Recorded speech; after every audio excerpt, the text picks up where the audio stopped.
All right, folks, welcome back to Discussions with Dr. G.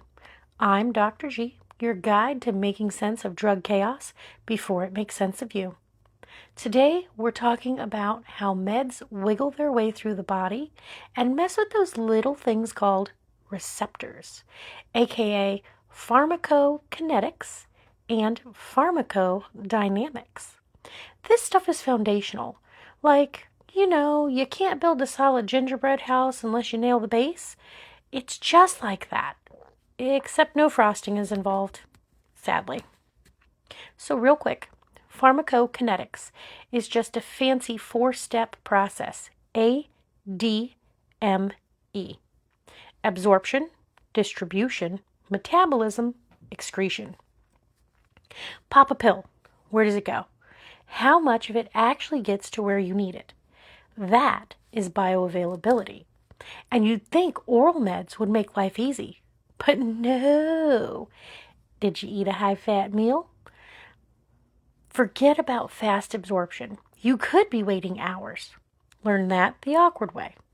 Like, during my early days, I once dosed a patient right after they'd inhaled a burger, and that med just sort of sat there. Lesson? Timing isn't just for comedians. Now, IV drugs. Let's say morphine for severe pain. You get that nice immediate effect, totally predictable. But transdermal patches or inhalation, now you've got a wild card. And don't get me going on sublingual, which can be quick, but only if your patient doesn't swallow it. It's kind of like those shortcuts you regret on Google Maps. Could be faster, could be a disaster. And distribution, if someone's got low albumin, especially in older adults or folks with liver issues, way more free drug floating around. This increases the risk of toxicity. Nurse pro tip, watch those albumin levels. I'm telling you. After distribution comes metabolism, mostly in the liver. So, if someone's liver is running on fumes, that drug could hang out way longer than you want. And then, boom, toxicity. Gotta be vigilant for jaundice, confusion, and don't be shy about holding those hepatotoxic meds if you think things look sketchy. Excretion, all about the kidneys.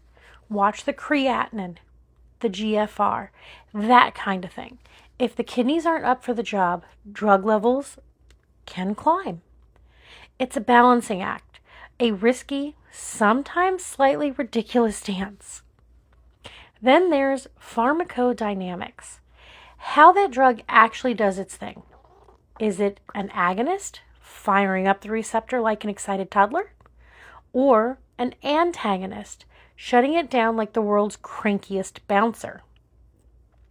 Naloxone is a classic example. Total party pooper for opioids.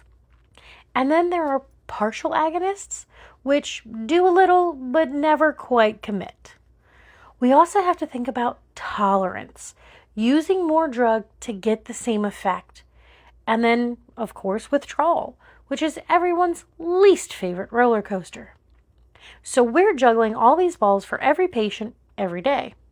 Sometimes I think nurses should join the circus with all of this. But let's talk about what can go sideways. So side effects versus adverse effects. Side effects are those slightly annoying but not dangerous things, like dry mouth with antihistamines. Adverse effects are the big ones, life-threatening, scary stuff you want to avoid, like anaphylaxis or Stevens-Johnson syndrome. I saw an ER nurse once sprint across the unit with an EpiPen, and let me tell you, that scene sticks with you. You see any hint of anaphylaxis? You stop the drug, grab the epinephrine, and call for backup. There's never a dull moment. Now, polypharmacy in older adults is a handful. Picture this. A patient on like 8 meds and suddenly they get dizzy or confused or their skin looks weird. You gotta suspect drug-drug interactions. Maybe one med is hogging up all the albumin or their liver's just overwhelmed. Sometimes there's enzyme induction, so one drug speeds up the metabolism of everything else, so they're not getting the effect, or the opposite. Drugs start stacking up and it's like rush hour traffic, except the end result is someone going into renal failure. So here's where nursing really matters. Review every single med in that patient's list, even the herbal teas their cousin swears by or the supplement bottles hiding in their drawer. Saw this once where confusion appeared after starting a new med. Rather than blaming aging, I questioned the interaction. Turns out it was the new prescription fighting for attention with an old one. That's why vigilance, knowing those little symptoms, can literally save lives. Never just write off an odd effect. Nurses, we're the drug detectives on the floor, whether we like it or not. So what can you actually do, right? Let's get practical. First, always check your patient's renal and hepatic function before and during new drug therapies. Nicely ask your lab folks for those creatinine, GFR, and liver enzymes. Don't be shy. Trust me, they're used to it by now. Especially with nephrotoxic or hepatotoxic medications. Gentamicin, for instance.